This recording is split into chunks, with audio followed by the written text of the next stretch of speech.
Welcome back, everybody. So today what we're going to be doing is adding a service layer to our Go API application. Now, the reason why we want to do that is just so we can get a lot of the core business logic out of our handler.go file and into its own service.go file, just so things are a little bit cleaner and just overall better experience for whoever's developing, whether it be you or any other future developer. So yeah, the idea really is to just remove this add users function for now and modify this call here to actually call that service inside the service.go file. So let's just go ahead and jump right into it. We start off by creating a service.go file. And inside the service.go file, we can honestly just copy and paste this function here, or cut, and move it into here. And make sure you declare your package as users. And just for simplicity's sake, let's make this a publicly accessible function. So now that we have this set up, it's not that easy, but what we still need to do is somehow call this method here from the handler to the service. Now, one thing that we can do is, in order to keep things a little more readable for the user, or for us, the developers, we can declare a struct called service.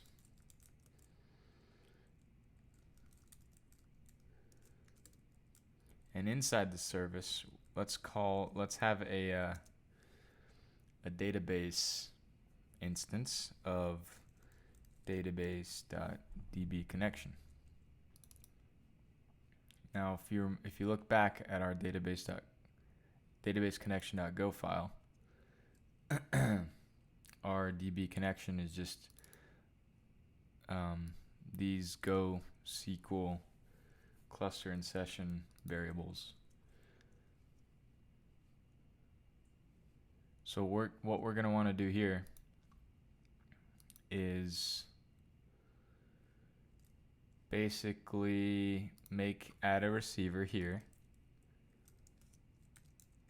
of type service. And instead of having this directly executing the database instance each time, we're going to do s.db.execute query. Now, right now, it's not picking any of this up because we have not set up a receiver yet for the execute query inside of the database connection file. So let's go ahead and do that.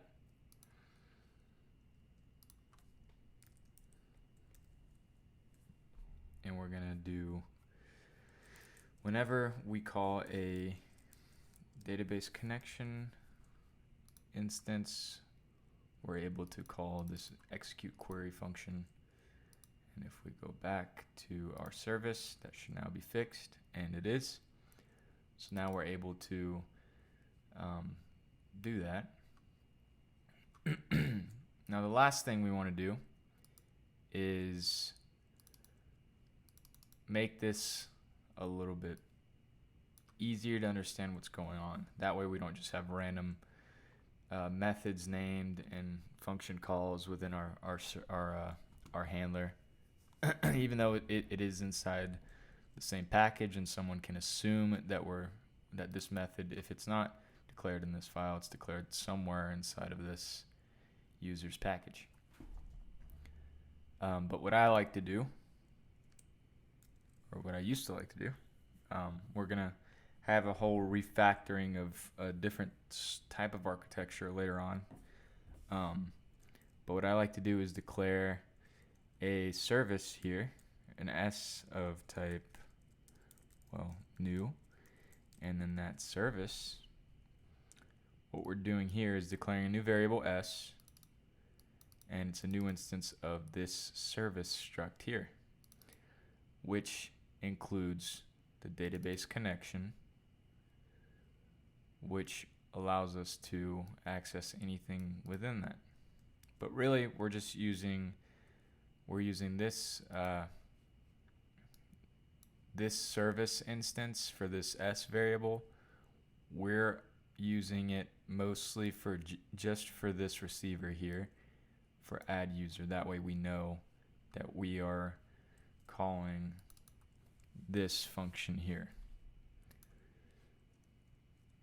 So it's simple as adding an s dot add user, and there we go. We should be good to go. Now, before I test all of this out, I just want to do a quick recap. I'm running GoSQL sh in my terminal locally. Let's go ahead and see what's currently in our database. As you can see, it is what we did last time. Let's go ahead and hit that endpoint with the same data and see what happens.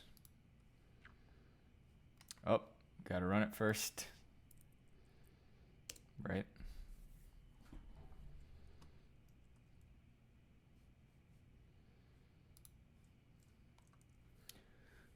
It's weird. It's taking a little bit longer than usual. Okay. Allow.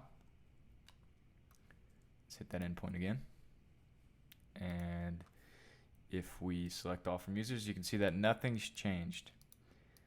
Now, if you guys remember, we set up the email as the primary key for this users table.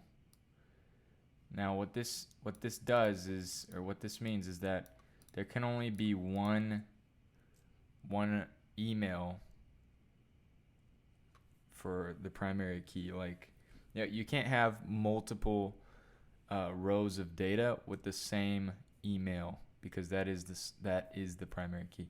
So in order for us to actually test this out, we'll need to change the email, because if we change the first name or the last name, what Cassandra will do is it'll look for this email row, whatever row matches with this email, and update the columns with whatever you passed in here. So instead of 22, let's remove that and execute that so you guys can see what I'm talking about. So what it did is just it removed the 22 and updated that that record. So what we want to do is the best I know. Just a new email address, which means a new primary key, which in turn ends up becoming a new record. And let's just change this to I know, just to update it. And there you have it. That's the new record that we just created using our REST endpoint. That's the old one. And all we did was refactor a little bit and add this service.go file. Now this service.go file, remember, is supposed to hold all of your business logic.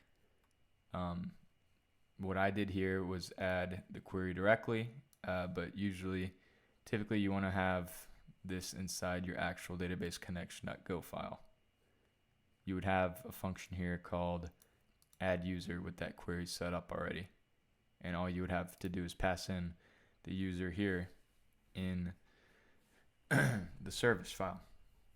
And also you can have any sort of validation or error handling that you can think of.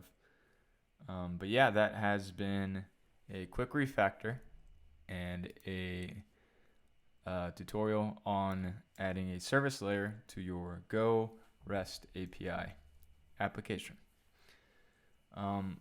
Make sure you like and subscribe. Let me know down in the comments what you thought, or if you'd like to see anything in particular. We will be building on this application and more in the future, and kind of exploring different ideas with the GoLang programming language, along with a bunch of other very helpful industry standard technologies. So yeah, make sure you like and subscribe. More to come. I'll catch you guys on the next one. Peace.